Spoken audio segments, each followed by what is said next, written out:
In the traditional motion picture story, the villains are usually defeated. The ending is a happy one. I can make no such promise for the picture you're about to watch. The story isn't over. You and the audience are part of the conflict. More human beings were slaughtered in the 20th century than in all previous centuries combined.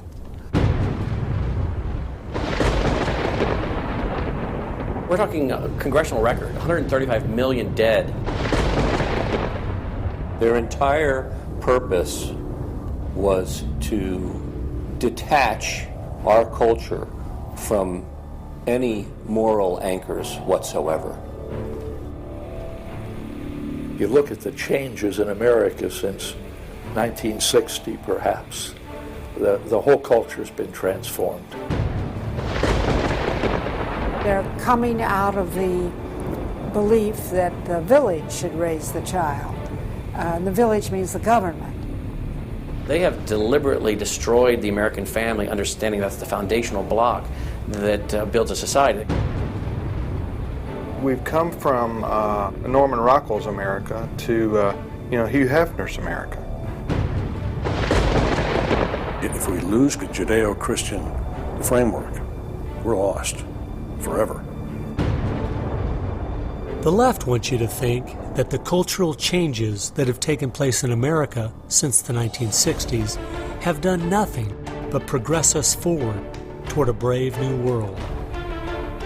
They look at what holds society together, they understand it, but they don't want that. They want change, and they will subvert and rot every good and decent thing we believe in, because they have a vision for a new society, and that must mean the replacement of the old society. This film will show that the brave new world they seek is nothing more than the failed policies and ideologies of the communism that enslaved over a third of the world's population during the 20th century. It will show that most people on the left aren't communist, just the useful idiots Lenin spoke of, being used to promote a socialist agenda, which is the first and necessary step toward communism. They basically try to say that the state itself is ultimate, that there's nothing, no law higher than the state, and if there's no law higher than the state, there's no appeal against it. History has proven beyond any doubt that the free enterprise that freedom produces provides more for anyone willing to work than any other system. So why would the left still be pushing their socialist agenda on us? I mean, it's really just microwave communism. There's only two possibilities. They're either ignorant or they're evil. From my investigation over the last 2 years into what has caused America's drastic decline, I'm sorry to say the left won't be able to use the ignorant card. They've left too much evidence of their agenda in their books, articles, and speeches. No, America has an enemy that is getting very close to accomplishing its plan of destroying the greatest country in all world history. Once people figure it out, they're going to do what people everywhere do. They're going to start protesting, and they're going to start revolting. And when that happens, that's when the powers that be feel threatened, and they use the power that they have.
This story really begins for me back in the summer of 1992.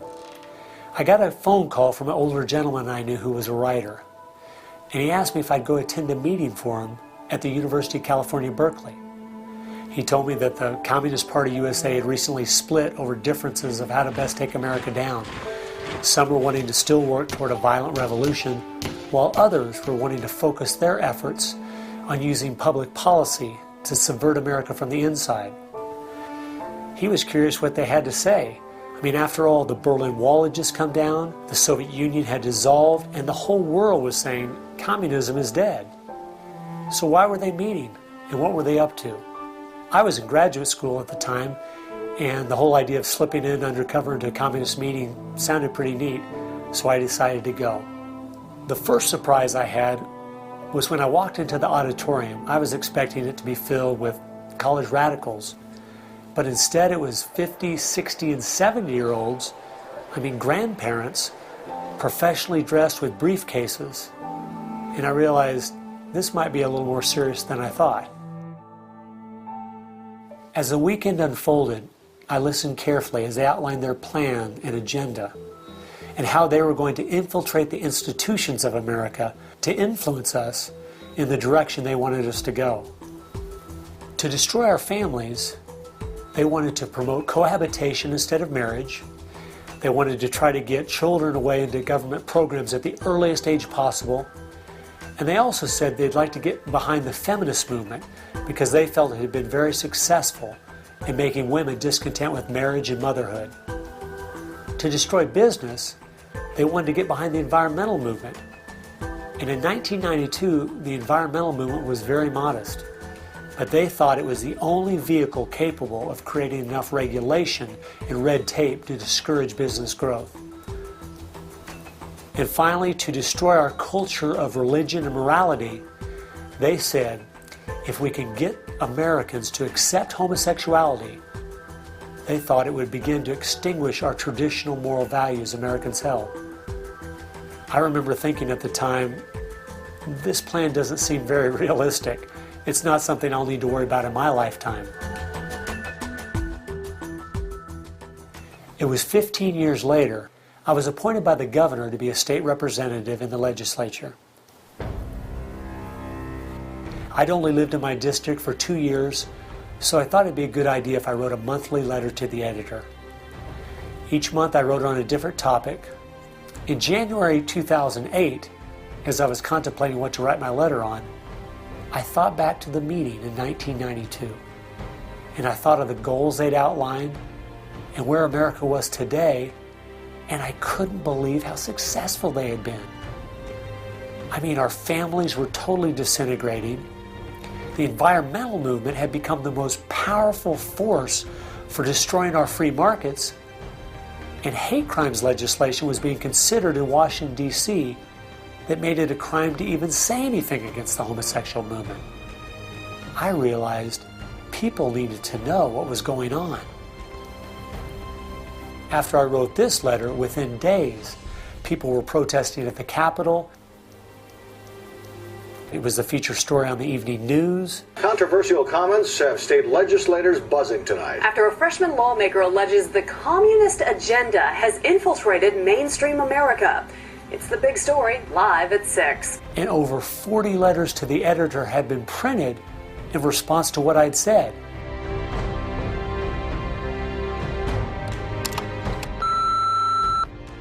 Hey, I just wanted to give you support on your newspaper article. Don't let them grind you down. Bye. I realized then I'd hit on something. One of the letters written in my defense stated that a book from 1958 had outlined a similar agenda. And this got my attention. The book was The Naked Communist by Cleon Skousen, who had been a former FBI agent. And inside the book it documented 45 current communist goals from 1958. And as I slowly read through the list, seeing how specific their agenda had been to subvert us on the inside, I couldn't believe it.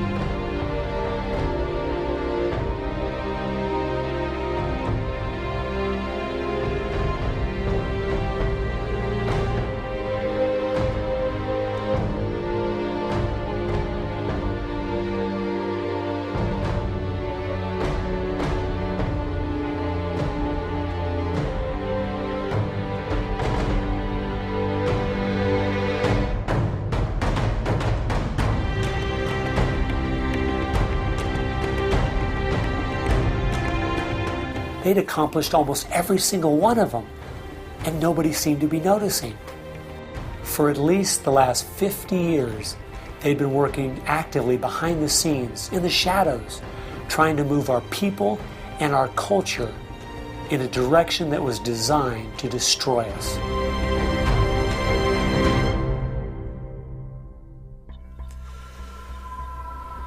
Someone needed to find out the truth of what had happened to our country. Could all of these very specific goals have been accomplished by accident? Or was there something there, under the surface, intentionally rotting away America's culture? I decided to go and get the facts from some of my favorite writers and speakers around the country. These are a few of the questions I asked them.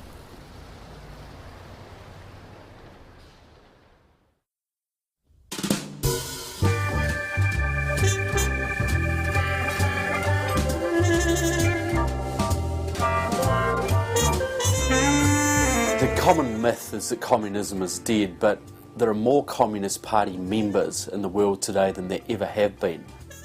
One of the things the communists are doing worldwide is not using that name. And so what we have is people with some of the same ideas masquerading in the United States under a variety of names. They're even trying to get away from the word liberal to describe them, and they're trying to call themselves progressives. If you go to the American Communist Party website, all of the programs and policies they support are progressive.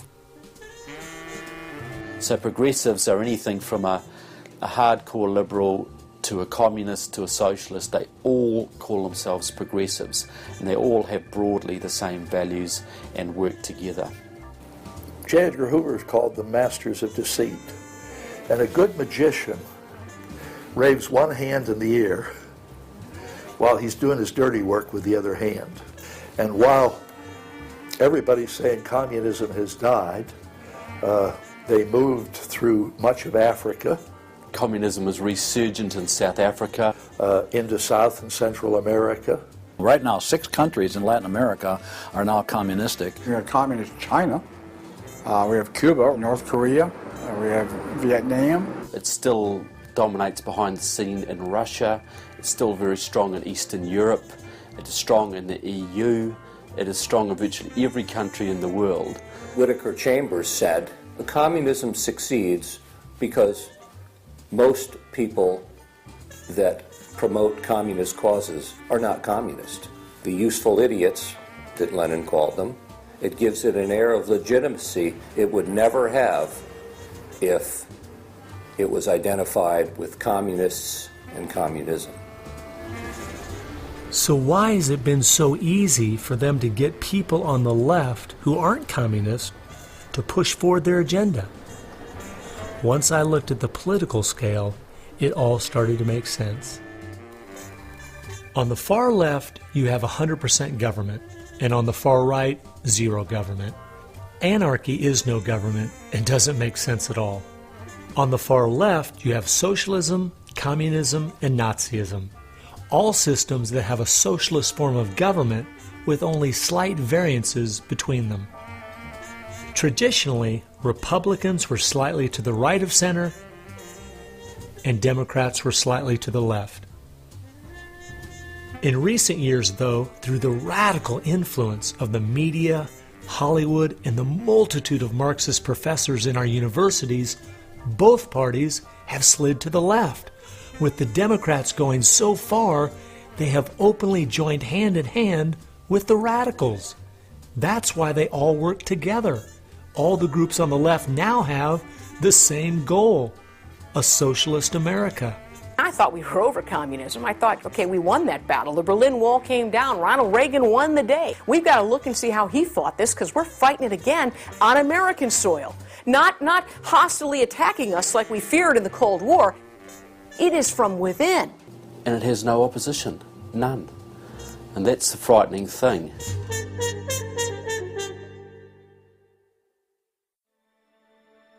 I think it's pretty clear to see communism isn't dead. They now disguise it by calling it different names, but the ideas behind it are alive and well. Almost 1.5 billion people still live in openly communistic countries. But unfortunately, most of us in America who are under the age of 50 have no idea what communism means to the people who live under it. So my next question was, what's so bad about communism? Communism is so evil. It's a completely tyrannical system. The whole history of communism is one of mass murder. Tens of millions of people brutally murdered by the communists. The mass murder of more people in times of peace in all the wars of history combined. Each of those countries where they have taken control, millions have been murdered. When you're asking for what is the legacy of Marxism, it is the greatest killing machine in all of human history. We're talking a congressional record, 135 million dead due to communism. I think the real number is probably, when you add in abortions, over 500 million. The rulers lived rather well, and at the same time you had all kinds of people who were enslaved, put in prison, oppressed, so you had really the opposite of what they claimed was going to be the result of their revolutionary activities. You would think that if the 20th century was the most murderous of centuries, everyone would say, let's find out why. And the truth is, you can't even ask the question. It is verboten to ask the question because the ideas that brought about that mass murder are still being taught in our public schools today. I think one of the reasons this has happened is because there's so much confusion surrounding the word communism. Technically speaking, communism is simply the final phase and goal of socialism. And socialism is best described by two words: big government. Government controls almost everything, and they use this power to take things by force from one person and give it to another. The liberals in America sincerely believe that this isn't evil at all. It is what will finally make things fair and just. There's only one problem that pulls some of us away from this wonderful utopian vision: history. From history we see that whether it was Hitler's National Socialism or Stalin's Soviet Socialism, socialism by whatever name and in all its forms is the ultimate evil. Sooner or later, it destroys everything in its path: law, morality, family, prosperity, productivity, education, incentive, and finally life itself. The problem with socialism is that it creates the conditions for a Stalin or a Hitler to come to power.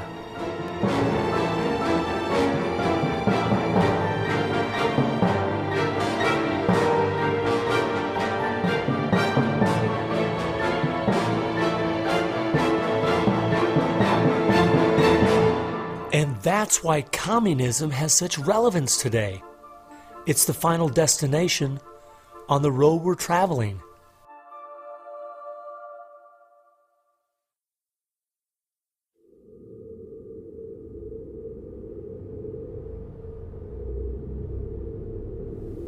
Friedrich Nietzsche tried to convince the world that God was dead. Charles Darwin tried to prove that humans are simply part of the animal kingdom.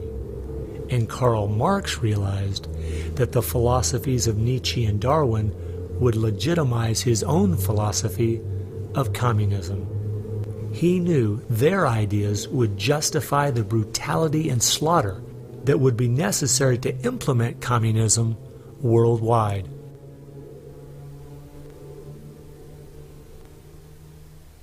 It was in March of 1883, Karl Marx, the father of modern-day communism, died. The assumption that communism would die with him was a logical one, since only 9 people attended his funeral. In October of that same year in London, England, a group was forming called the Fabian Socialist Society. The Fabian Socialists decided that they were going to socialize the world incrementally. They called it socialism by evolution instead of Marxist socialism by revolution. It always worked in tandem with the communists. Some Fabians were also communist. There was a bit of interchange of membership. The Fabian socialists are slowly but surely bringing about the socialization of the world. Europe is pretty well done. They are now working in Latin America. Latin America is not just socialistic in many countries. They're all already Marxist. You have hardcore Marxists in Venezuela, in Nicaragua. El Salvador just went communistic, and of course Fidel is sitting right there laughing at this whole thing. And we haven't even figured this thing out yet. We don't even know there's a red plague coming up to meet us. We think that we're just going to watch the cartoons on Saturday morning and everything will be fine. They had a lot to do with bad stuff happening. There are two things I found that gave me a good idea where the Fabians were really coming from. First of all, their symbol was a wolf in sheep's clothing.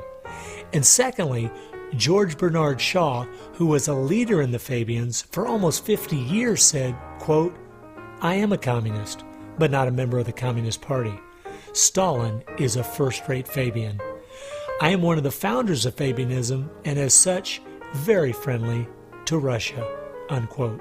The Fabians eventually beget the Students for Democratic Society, which beget the Weather Underground, which beget basically the social changes that have happened in America in the last 40 years. Many of the SDS members from the 1960s still have an incredible influence on the direction our country is heading. One is the Reverend Jim Wallace, who was president of SDS when he was a student at Michigan State University. And yet today, he is the spiritual advisor to the President of the United States. They've been friends for many years. They go back to Chicago and the Chicago politics crowd. And during the Vietnam War, he was rooting for the Viet Cong to beat the United States Army. And when they did, he just couldn't believe it. He said it was one of the happiest days in his life. And another leader in the Students for a Democratic Society and founder of the Weather Underground is William Ayers, who has been a longtime friend and neighbor of President Obama. It came out in 2009 that Obama's book, Dreams from My Father, was even written by Ayers. So the influence from the Fabian Socialist Society goes right into the White House.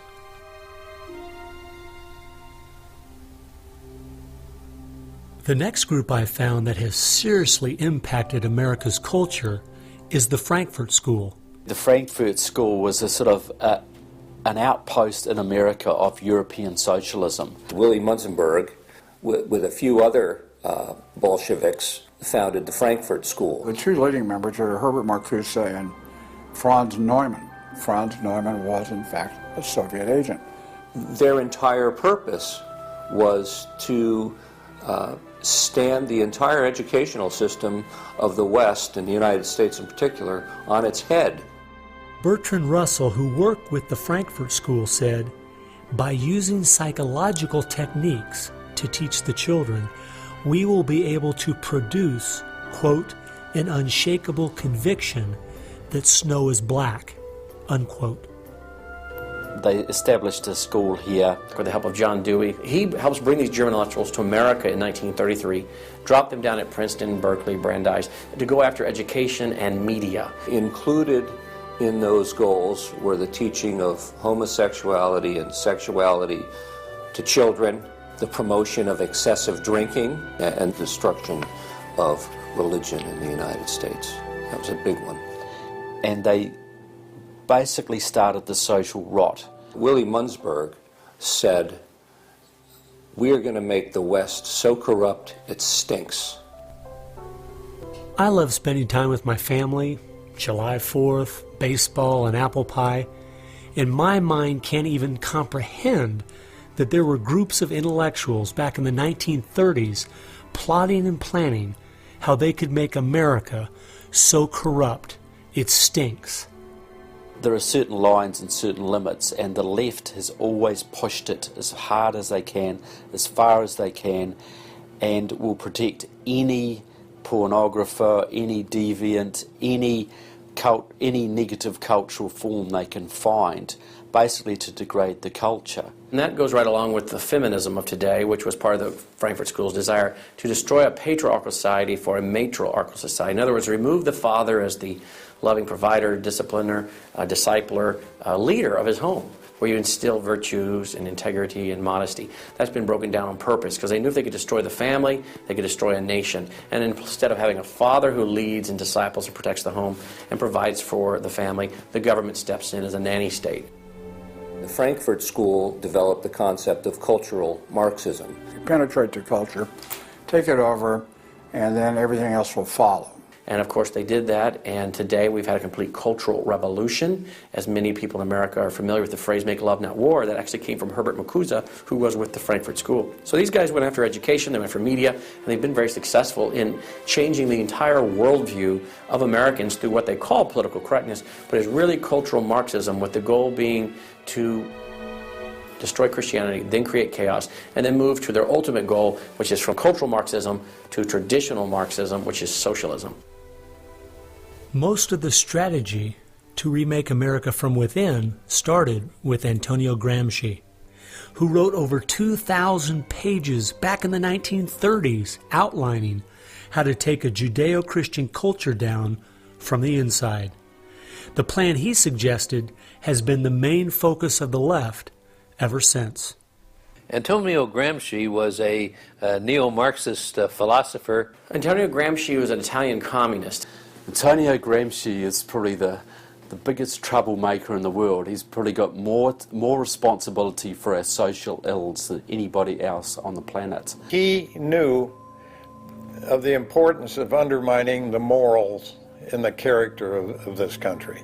Because America had a strong Christian heritage, you had to attack the culture. You had to change the culture. Even to pornography, into areas that most people normally wouldn't accept. He said that we're going to destroy the West by destroying its culture. We're going to infiltrate and we're going to turn their music, their art, and their literature against them. That means that you penetrate the universities, you write the books, the novels, the poetry, the music, the book reviews. And once you control the culture, then you can sort of shape the thought of rising generations. He differed with Marx. Instead of, for example, destroying the church and the other basic institutions, he said infiltrate them and use them to change the culture. What Gramsci had to say was that this is the way that government is perpetuated and society is perpetuated is through these churches, because they set the standards, they set the framework of the way people live, of rules, how a family should be structured. He didn't want a revolution on the streets that would be overturned by the police the next day. He wanted to change society over the long term so that we'd have a revolution without us even realizing it, basically. And the communists have been very effective in promoting their ideology in Hollywood, in the mass media. And I think he was quite right. I think that's exactly what has happened. I think that's the way it's worked. I think it's working that way now. And that's where a lot of these people come from. And that's been the big success story of communism in the last 50 years. It's the professors, it's the educationalists, it's the journalists. They are the shock troops, the Gramscian shock troops of the future. And one of Gramsci's all-star disciples, Saul Alinsky, became one of the most influential radicals of the 1960s. Well, Saul Alinsky was a prominent radical in 1930s Chicago. He worked closely with the Communist Party. He used to go down and train at the rifle range with Leon Dupre, who was later a mentor of Barack Obama.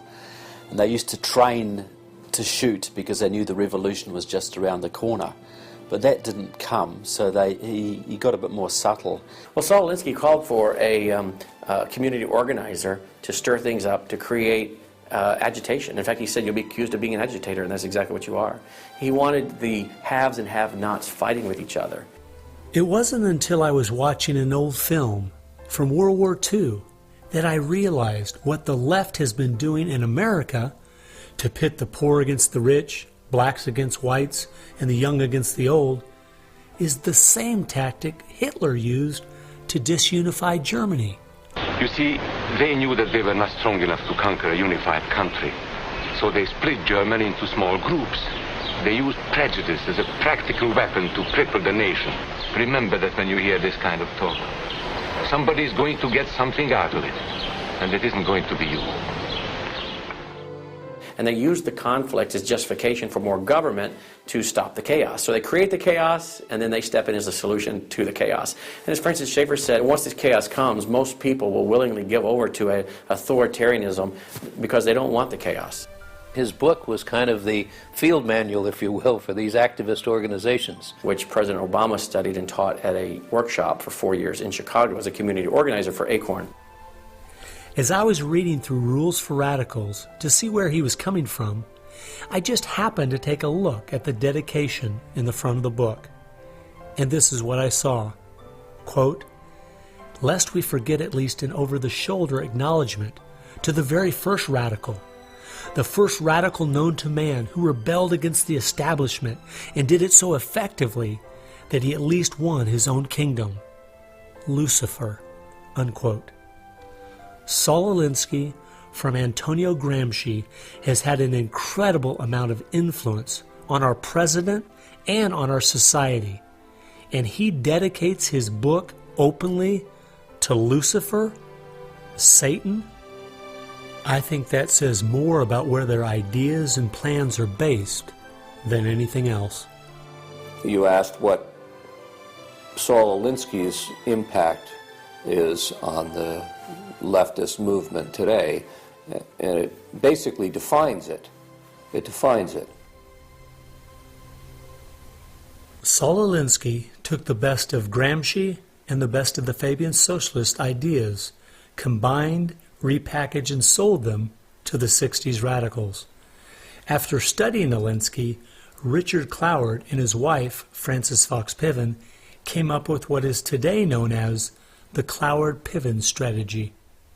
Now, their idea was basically that to destroy society or destroy capitalism per se, they needed to overload the system.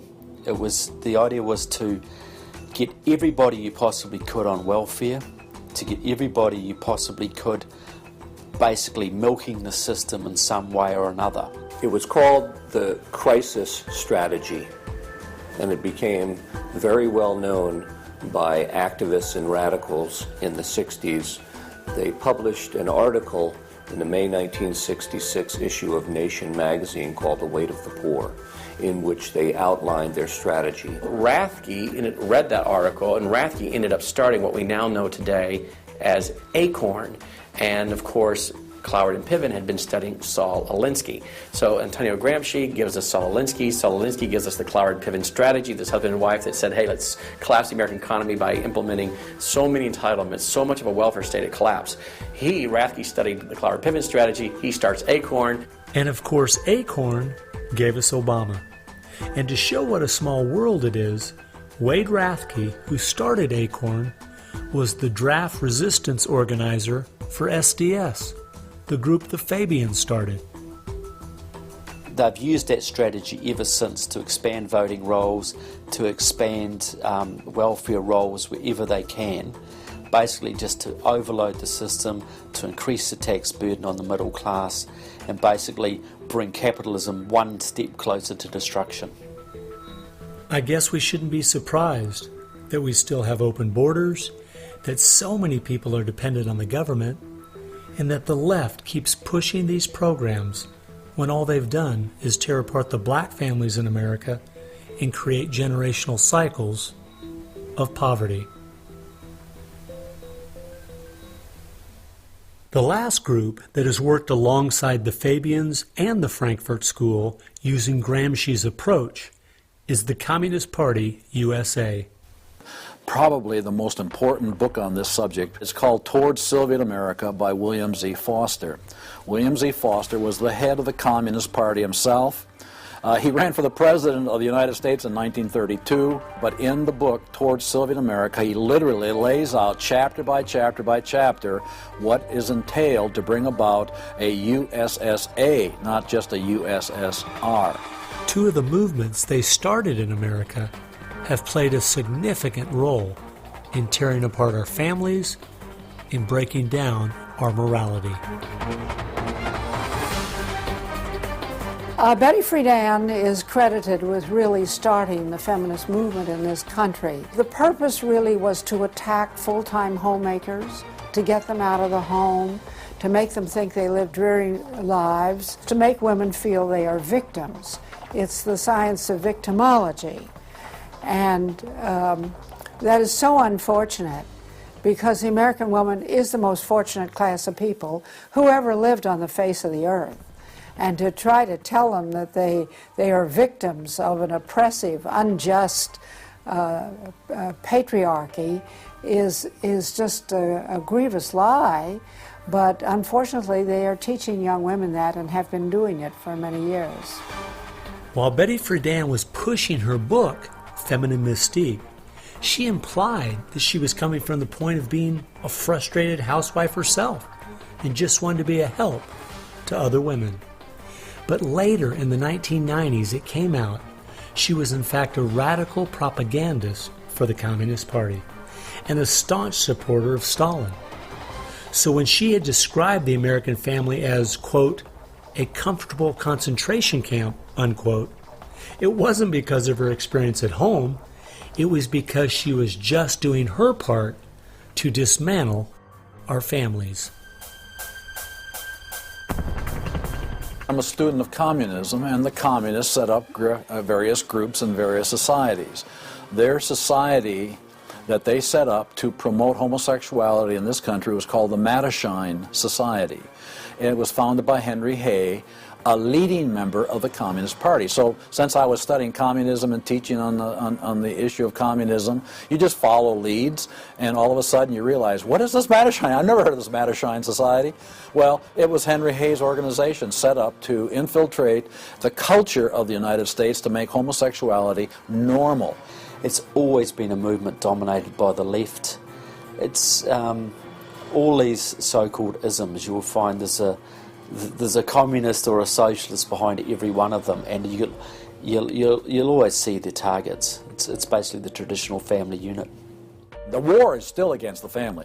If you go back to the Communist Manifesto and read Karl Marx carefully, the war is against what they called the bourgeois family, which was really the biblical family, father, mother, and child. They want to plow through marriage. They want to change the very definition and meaning of marriage, because their open door to engineering society in this utopian way is blocked by the very values of our Christian civilization that's taught through marriage. And so the left just has got to destroy the family, because if there's any one thing that will prevent the left from carrying out its agenda, it's healthy and strong nuclear families. And so from the Fabian Socialist Society to the Frankfurt School to Antonio Gramsci and the Communist Party USA, from these four you will find connections to almost every left-leaning person and organization in America. Their influence has been incredible.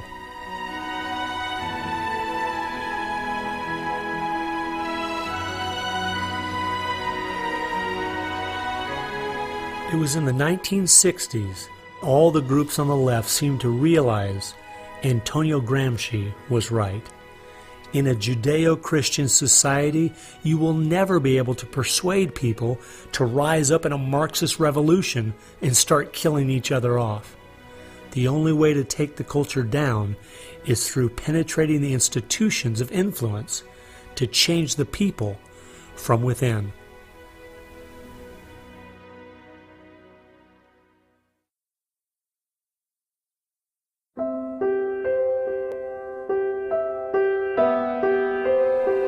I guess the biggest surprise I had while studying these four groups was seeing that a large part of their agenda was trying to make us an immoral people.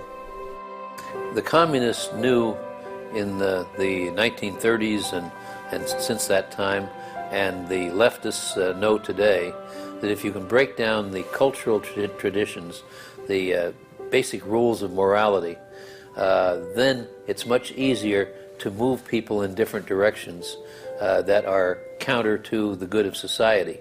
They recognize that it's all part of the same fabric. Their ideologies all work together to break down families, to break down the sanctity of human life, the value of human life, to break down the idea that there is a God that we are accountable to. They essentially are validating the Judeo-Christian worldview by the very things they attack. Because in their effort to destroy our culture, they know that they have to go after the very things that the Judeo-Christian tradition honors and values. Morality, belief in God, faith, the importance of family, the sanctity of life, the sanctity of marriage. It's amazing our enemies could see our morality was our greatest strength, and yet so many Americans don't seem to get it. Morality is simply having the character to do what you should do instead of what you have the freedom to do. And that's the only way freedom works. A people cannot be given freedom without morality, or they will self-destruct. And that's what we see happening in America today. The bottom line is freedom and free enterprise are simply fruit on the tree of morality. Our founding fathers clearly understood this principle, and so do our enemies.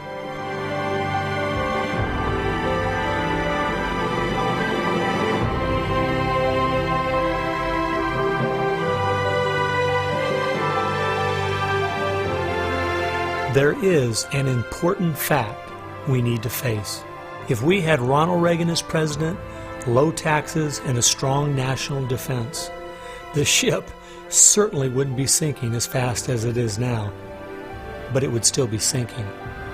A booming economy doesn't take care of the major problems we face. 50% of all marriages end in divorce. 40% of all children born out of wedlock. Over 3,000 women a day aborting their babies. 19 million new cases each year of sexually transmitted diseases.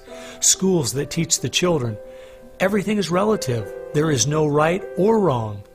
And the list goes on and on.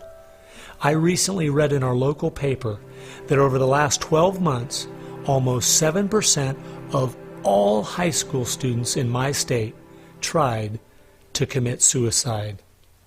Our society is falling apart, whether we want to admit it or not.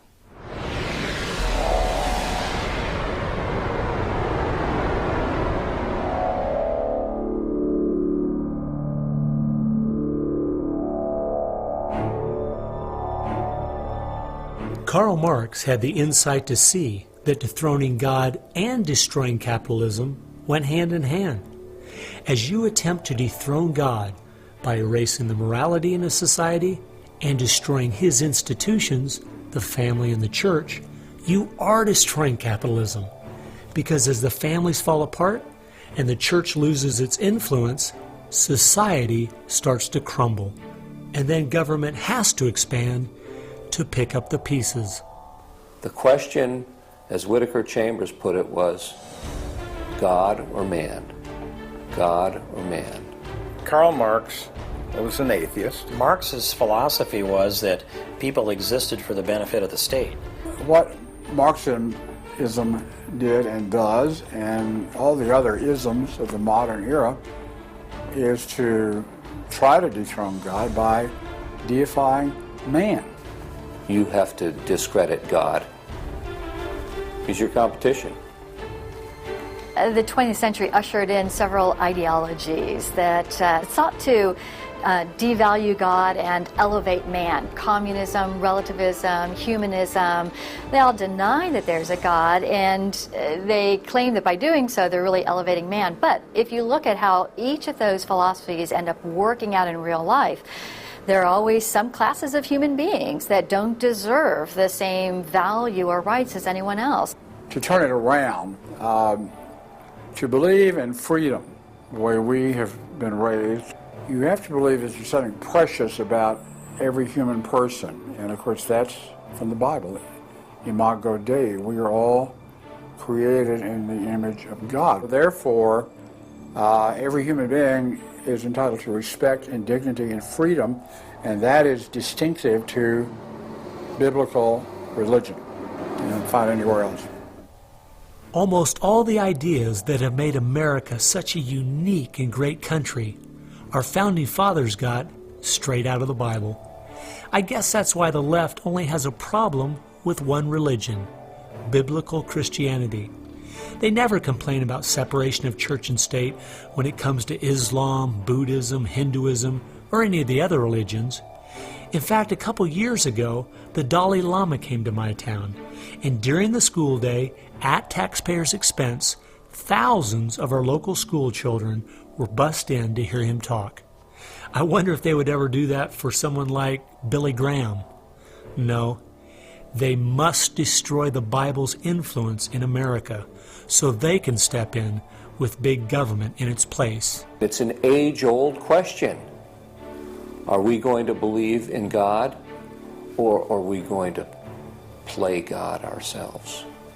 Essentially, for the left, the choice that they see very clearly is people are going to depend upon God or they are going to depend upon government. They want people to depend upon government, so they have to destroy faith in God. At its core, it's a rebellion against God and God's laws.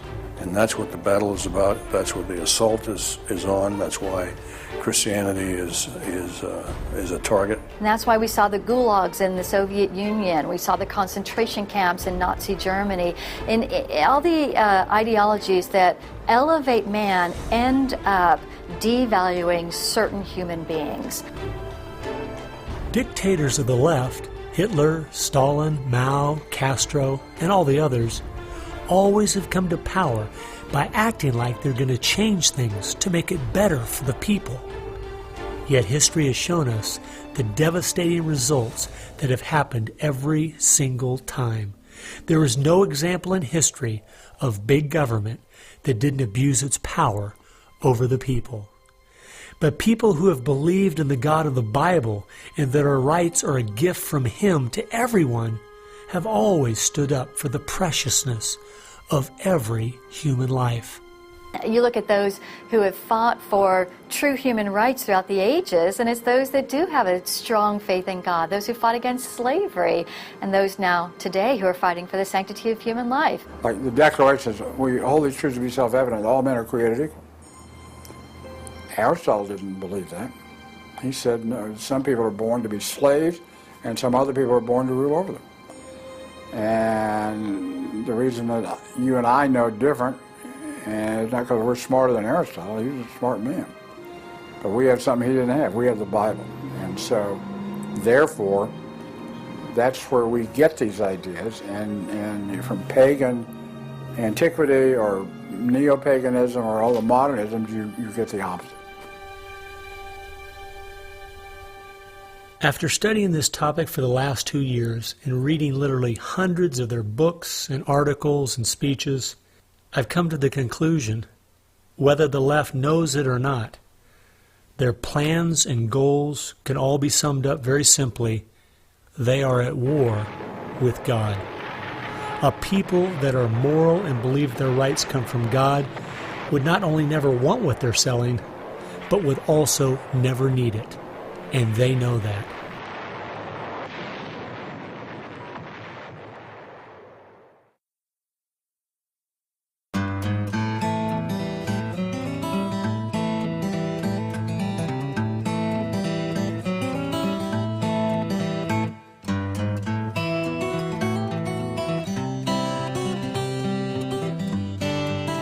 It's obvious if you're trying to subvert a country, you want to control the news. You want to control public opinion. A lot of people realize, well, there's a biased media, and most people know that. Even the Washington Post admitted it. Yeah, we were biased for Obama, so what? And when you enter into the equation, so what? That means the biases, the opinions of the reporters enter into what is news. They decide whether you have a right to know. And it's no longer a bias. They turn from just political bias to activism. They go to the places that influence, or I should say, where they could have leverage. Generations of journalists have been trained to interpret events, interpret the news, not report the facts, interpret the news. They do not deal in facts because facts aren't effective for them. They have very few facts on their side. They've gone into and penetrated these major areas to where they can influence it in the direction they want to go. We've seen a massive shift away from old-fashioned objective news reporting to what he called interpretive reporting, what others call advocacy journalism. And it's advocacy for a cause. And as a result, we have a news media in the United States that is extremely liberal at the present time. Which was a major, major goal, to control not merely the newsprint, but the television media and Hollywood. Stalin said himself, if I could control Hollywood, I could rule the world.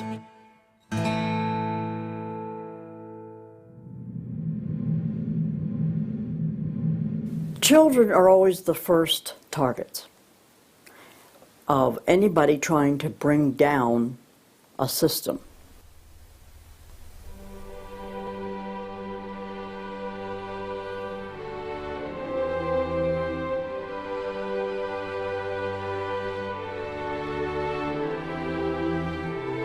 John Dewey is believed to be the most influential man in the whole area of public education.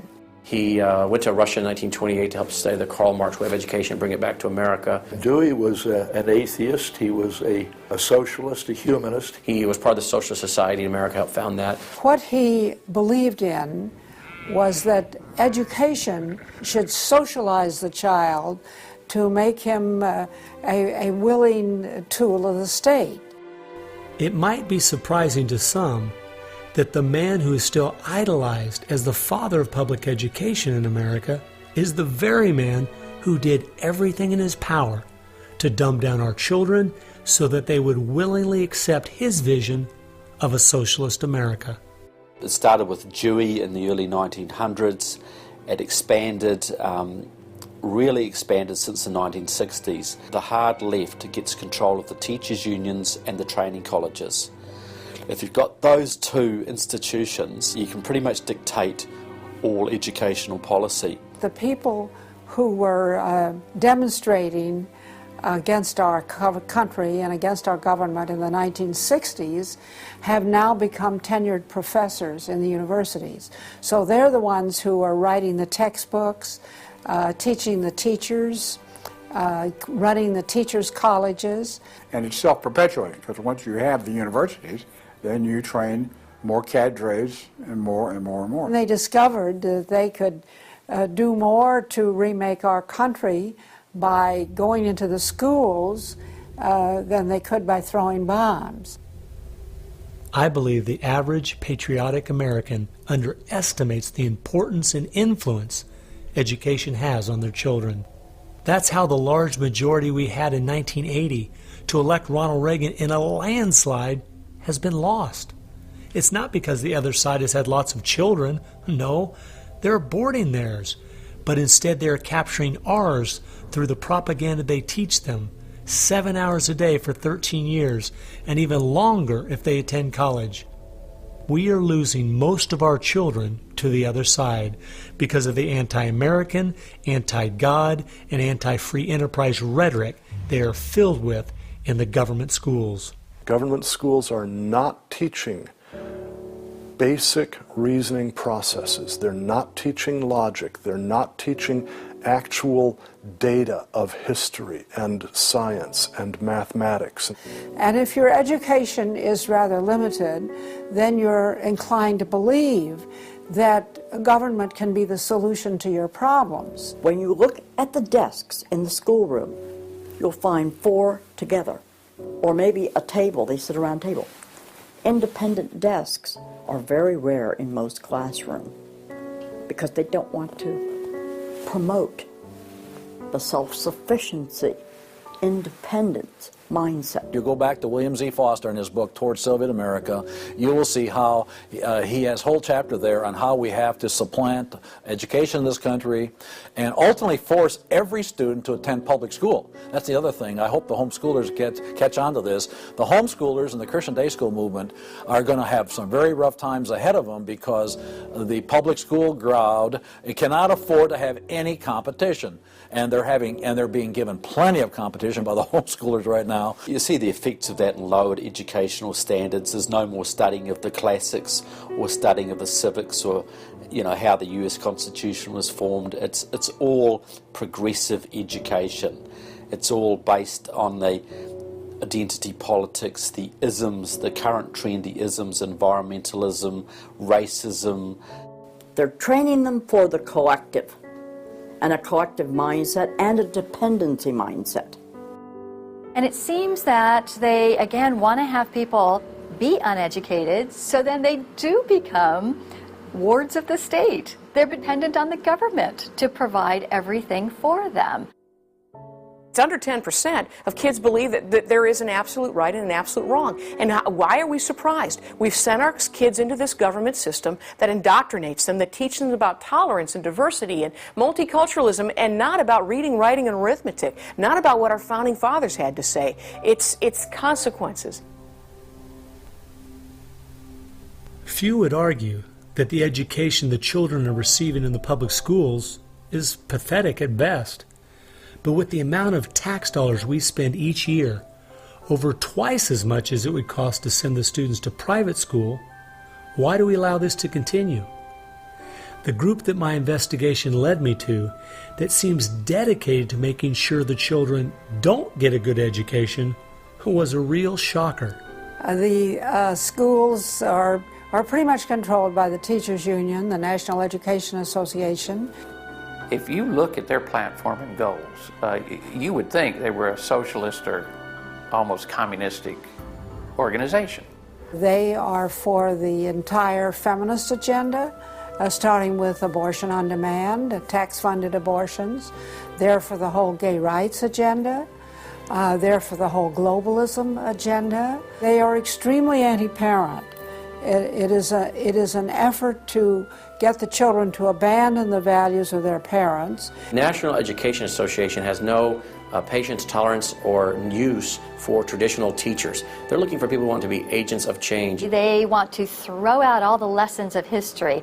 And really it's an attempt to then impose their own views and ideas onto people, get them to act as activists. If you control those institutions, then you can control everything else.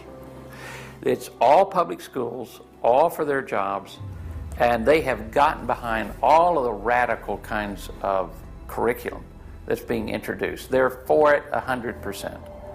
They've had a tremendous effect on public education. It's not positive. We also see immorality being promoted through our schools. The kind of sex ed curriculum that is being used and paid for with our tax dollars would shock most parents. I think one of the main problems we face is parents naively thinking that the schools are the same today as they were when they were young. They don't realize there is a battle going on in this country for the hearts and minds of our children. The game is between 15 and 25 years of age. That's the whole game. If you're over 25, the chances are they're going to put a few pennies towards you to corrupt you. But their game right now is to corrupt the 15 to 25-year-olds or less. And right now they're down in the first grade with Heather Has Two Mommies, Daddy's Roommate, Gay Pride Parade, and now by 8th grade they'll pass out condoms in school colors because that's so patriotic. And it's perfectly obvious that you get a hold of the child early, you can change his values away from his parents' values and get him to follow you. And they're very open about saying that. The National Education Association has passed resolutions saying they want children from birth. Isn't that interesting? The Communist Manifesto also thought the state should take control of children at birth. The left has always been good at disguising their real agenda by coming up with phrases made from words we are very familiar with, but then giving them new definitions.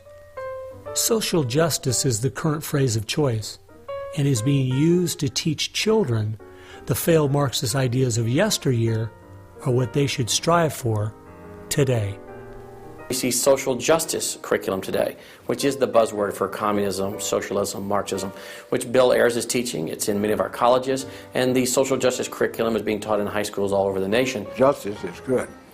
If you then start calling something blank justice, then you're modifying it.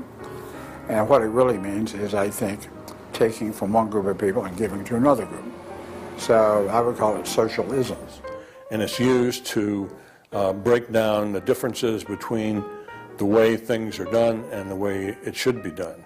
So when they're teaching social justice in the schools, they're not talking about free enterprise and capitalism and individual self-responsibility, all the things that made America great. They're talking about the things that made Europe and the Soviet Union and China so bad. The longer we allow our schools to teach the children that America has so many faults it's not worth saving, instead of the fact that even with its faults, it is the greatest country that has ever existed, the less chance we have of ever turning our people back from the dead-end road we're currently on. A road that promises to give us a perfect world if we'll only give up our sovereignty and our freedom. You're going to find more and more of the following. This is now called a world pledge. We no longer want the Pledge of Allegiance to the flag of the United States of America because that is considered nationalistic, and of course the socialists, communists, and the Marxists and the extreme left wing in the country want nothing to do with it. I pledge allegiance to the world, to care for earth, sea, and air, to honor every living thing with peace and justice everywhere. This came out, first of all, in Superior, Wisconsin. So Superior, Wisconsin was their guinea pig, and there was very little said against it, and so it would then go to the next and the next and the next, and before long you'll have the whole school system standing up saying, I pledge allegiance to the world instead of I pledge allegiance to the U.S. The public schools right now, if you'll read Towards Soviet America, have nearly accepted every item that William Z. Foster said we needed to place into the public school curriculum. And we're seeing the results. You know, people are not as informed as they once were. They think in different ways, and they think in the way that the left intends them to think. Antonio Gramsci realized that if you can take over the institutions in a culture, you will be able to use those to influence society to create the socialist man you want. I think the most brilliant part of his plan was that he realized you could not only create a man that wanted big government to take care of him cradle to grave, but, and this is the genius of Gramsci, you could create a man that needed big government to take care of him cradle to grave. A man so dumbed down and so minimized in society, he wouldn't have the intellect or character to take care of himself. The reason this is so deadly for America is that once we have a certain percentage of the population in that category, our limited constitutional form of government is no longer possible because too many people won't be able to exist in that framework. We are approaching that tipping point rapidly.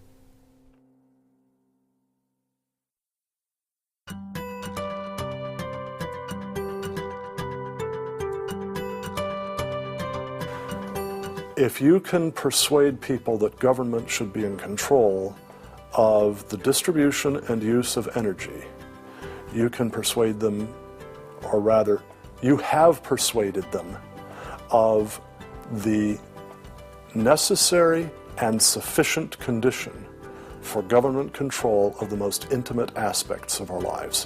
One of the main thrusts of socialism these days is obviously through the environmental movement. You know, one hates to pick on Al Gore too quickly and easily, but I read the whole of his book, Earth in the Balance, Ecology and the Human Spirit, back in 1992 when it was first published. And if you know anything about the history of political philosophy You read the last chapter in that called A Global Marshall Plan, and you understand that there is no way to implement what Al Gore was calling for in 1992 in that book, except by means of totalitarian world government. Patrick Moore, who was a co-founder of Greenpeace, and he was a very dedicated environmentalist, quit Greenpeace when he realized that it had been captured by radical leftists who were intent on using the environmental movement as a vehicle to destroy capitalism. How many factories work when there's a power outage? None. You want to hurt business, you want to drive down industrial production, you just drive up the prices of energy, you just diminish its availability, and the easiest way to do that is to make people scared to death of the cheapest forms of energy, which are fossil fuels, oil, coal, natural gas, and nuclear energy. They had already made people afraid of nuclear because of irrational fears of nuclear reactor meltdowns, which were physically impossible anyway. But then they had to figure out a way to make them afraid of fossil fuels. Well, the way to do that was to say they're going to cause catastrophic global warming. So I used to think this was just one great big distraction. If they want to put their energies toward the environment, but now I see that this is now being turned around and used as a tool to further a socialist agenda. Charles Rubin, a political scientist who wrote the book The Green Crusade, has told this story extremely well. Environment comes from a French word meaning surroundings. Well, now, what is surroundings? Everything around you, right? And so, as Rubin points out, environmentalism is literally everythingism. And so, if you were a socialist committed ideologically to the notion of government having control of everything about our lives, and you saw that you were losing the contest in terms of the creation of wealth and its distribution to capitalism, you had to find some other basis on which to promote your vision of government and to pursue its implementation. Environmentalism, or everythingism, was the perfect card. In December of 2009, when the ClimateGate scandal broke open and it became public that even the leaders of the movement knew the whole global warming idea was a farce, it wasn't them just having bad data, we as Americans knew once and for all that this movement was simply part of their agenda. It's my guess that regardless of the evidence that comes out against them, they will not let this tool they have waited the last 100 years for go to waste. A tool that gives them the absolute power and control they want, but allows them to get it under the guise of saving the planet.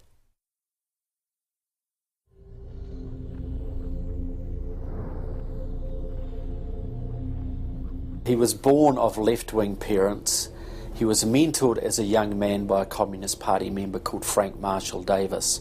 Now, Davis joined the Communist Party in Chicago, and he was very well connected there.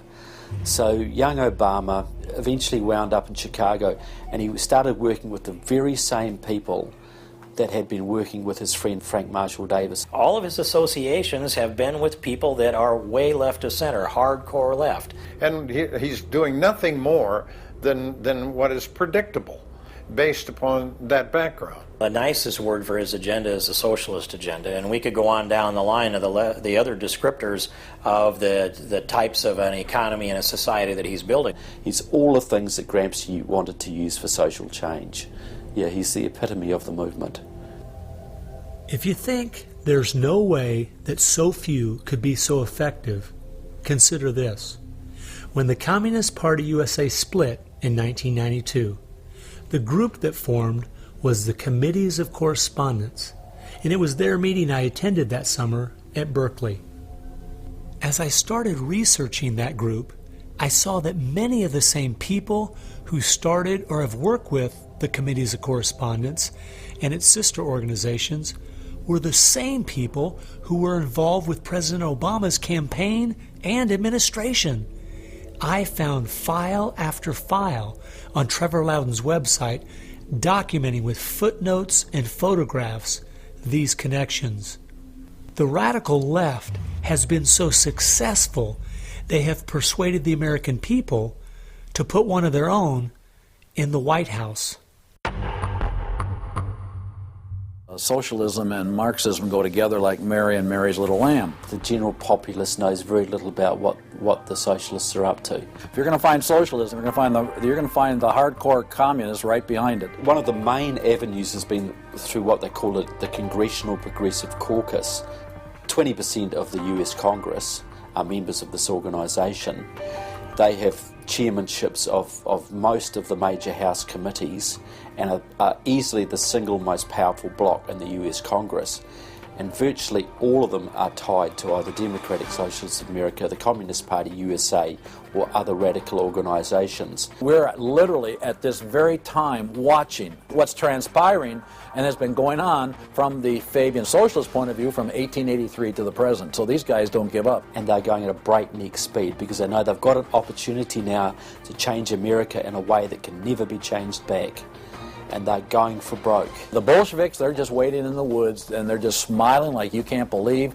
You just read the Communist Party USA blog and they just can't believe their good fortune. Every time they turn around, they just can't believe this is happening. They're like me. I'm a Christian conservative and I can't believe they've been so successful in doing this.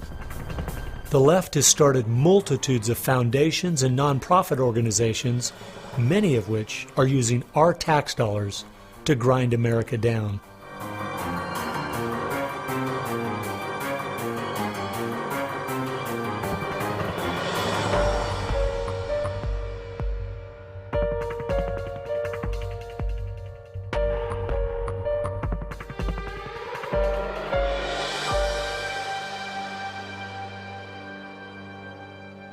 They use all kinds of patriotic words to masquerade an extreme leftist orientation, which, if anything, would enslave the people in the same kinds of things with the same kind of ultimate results as communism had. The communists will let the socialists go so far, and then ultimately the communists really turn on their fellow socialists and they wipe them out too. And their attitude, I think, is really probably pretty close. They figure, look, if these socialists betrayed their own country, the chances are, once we get in power, they'll betray us too. So they'll figure, let's just rub them out right now. And at a given point, you'll see in the history of communism that they've been very effective in rubbing out their fellow socialists who brought about their socialism before the Bolsheviks and the hardcore communists with a capital C took them over. One thing we do really have to recognize is this is a domestic enemy. This is not just people with different ideas. These are not just nice folks who have funny, silly ideas that they will eventually figure out are just not very mature. No, these people are dangerous, dangerous enemies, and they are intent on overthrowing this country and imposing a socialist system that will mean extreme hardship for the vast majority of people in this country. That's true with them constantly seeking to re-engineer society so they reach this level of utopian perfection. Where we, on the other side, we advance the idea that this is about the cause of freedom, and if it hadn't been for Jesus Christ, there never would have been a United States of America, because the inspiration for freedom drove our founding fathers. They were informed by their faith, and I believe guided by the hand of God.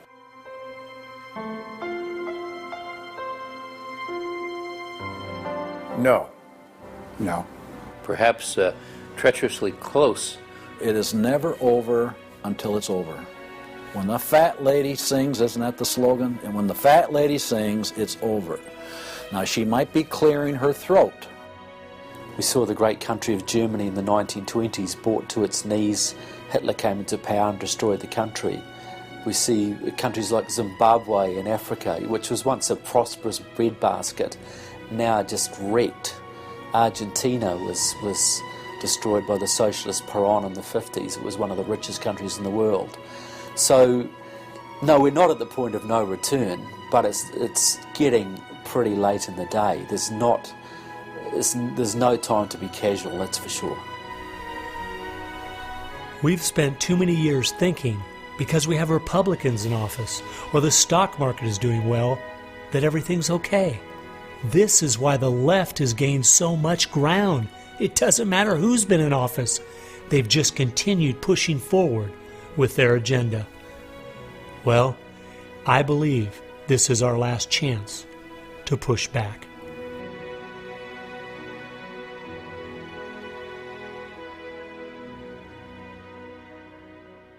If people are looking for something to do, we have our work cut out for us. I believe one of the things that we can do that will have a profound impact in changing America is praying.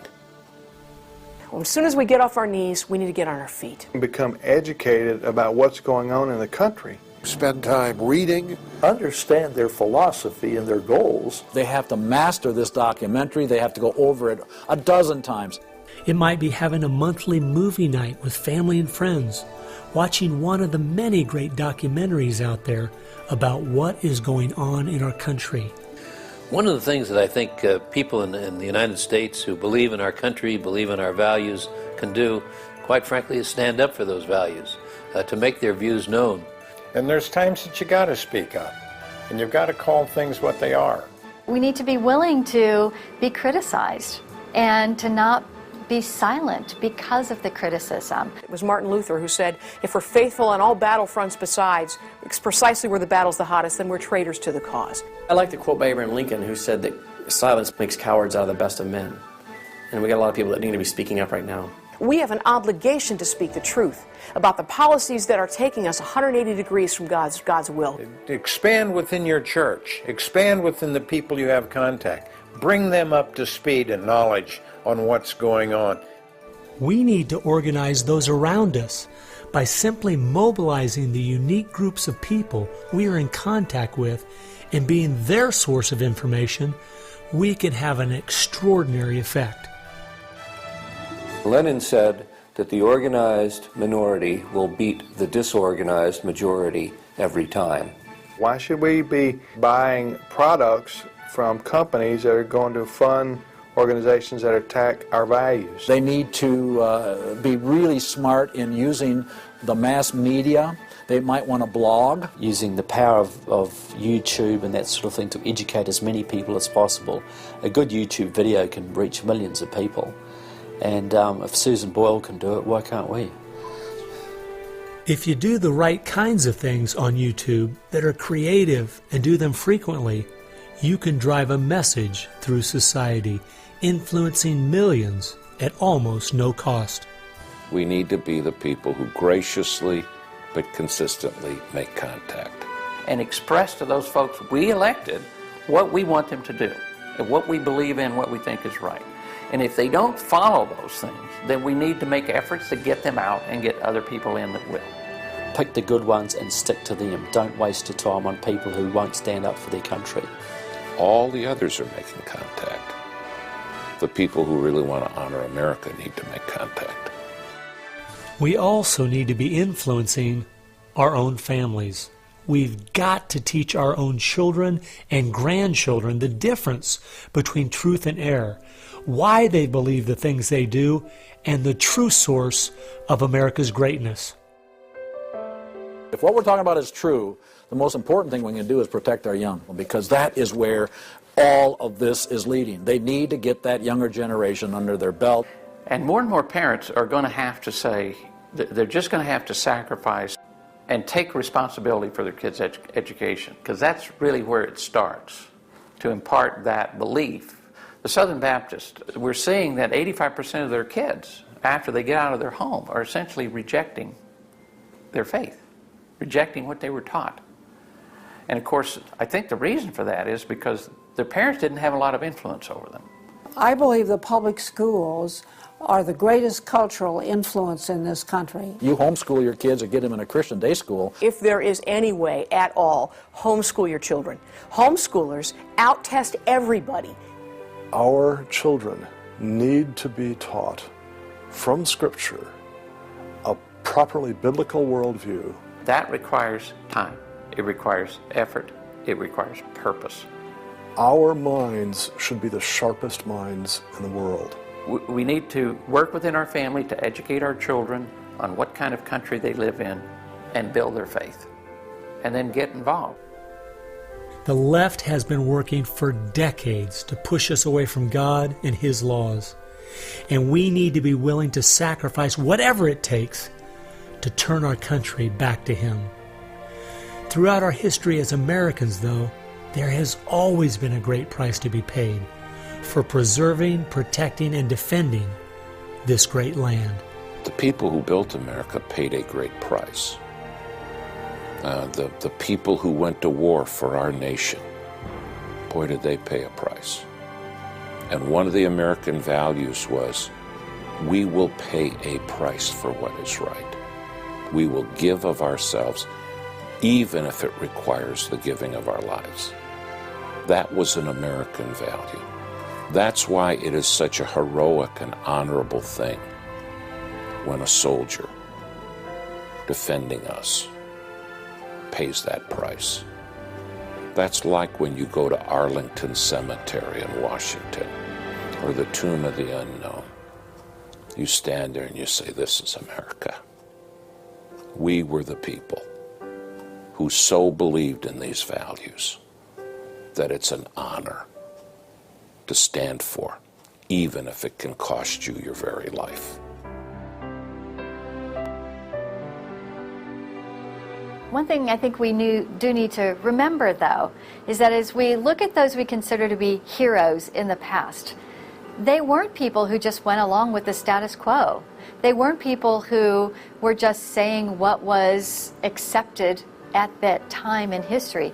They were people who were rising up above the evil that was being committed in their culture at that time. That's why they were heroes, because they weren't like everyone else. Never, ever lose sight of the power of one individual American. They can have an unbelievable magnifying effect just by the very fact they make up their mind to do so. The hope is in this, as Francis Schaeffer said, that as the dull ache of the human soul can no longer be filled with material prosperity, people are going to turn to spiritualism, whether it be pagan spirituality or biblical Christianity. We know, according to the Denver Post, June of 2008, pagan spirituality is doubling in America every 18 months. So we better get out there, because I'll tell you, pagan spirituality and Christianity will both get you to God, but one will get you there as your judge, as your Savior. If we humble ourselves, we fall to our knees, if we seek His face, we pray, and we turn from our wicked ways, then we have a chance for God to hear from heaven, to forgive our sins, and heal our land. And if we are being judged, then we need to use this as an opportunity to show people that this judgment in this life is nothing compared to the judgment that's to come, that's eternal, and really make them understand the importance of fleeing God's wrath by accepting Him, repenting of their sins through faith and repentance. I believe that's the only chance, the only hope we have as a nation. Hope is not found in rhetoric. Hope is found in God, the God of creation. And you know what? Our founders were in covenant with that God. You need a dedicated, informed, praying Christian making things happen and being determined to do so.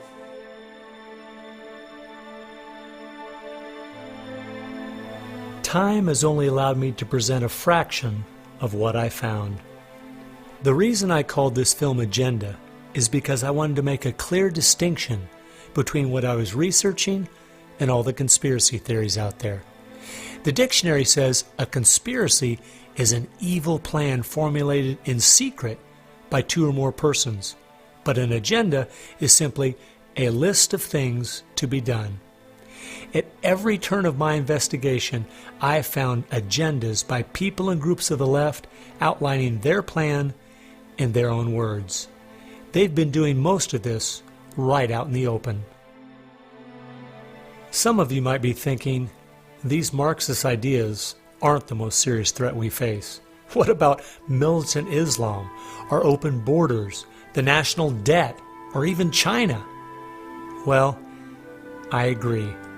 America is facing so many serious threats right now. But the reason I believe this is the most dire is because it's destroying us on the inside. Through the political correctness and dumbing down, it's causing us to lose our ability to call evil evil and stand against it. I fear for our country If we go along business as usual, not informed, not aware of what's going on, then the very small minority that have a plan and are great at organizing the uninformed and misguided will make sure their plan is carried out. I hope you realize it won't just be your children and grandchildren that pay the horrific price of living in the society they're trying to create. No, it will be far worse than that. Every time a civilization goes down or a country goes down militarily or economically, somebody else fills the gap. Now, if you look around the world now, it's going to be China, which is massively arming. You've got Russia, which is becoming increasingly belligerent. You've got the radical Islamic world, which works hand in glove with the Russians and the Chinese all the time. You've got a virtually red Latin America. You've got a neutral socialist Europe. So America hasn't got a lot of friends left in the world. Now, that's just not going to affect America. That's going to affect every single remaining country in the free world. Who's going to stand up to China if America doesn't? Who's going to stand up to the Russians? Is Europe going to do it? Australia, New Zealand, Canada? Not a chance. If America, and this is the point I think Americans need to comprehend, if America goes down economically, it will go down militarily. If America goes down militarily, we all go down. The free world is finished, and it'll be finished for a very, very long time.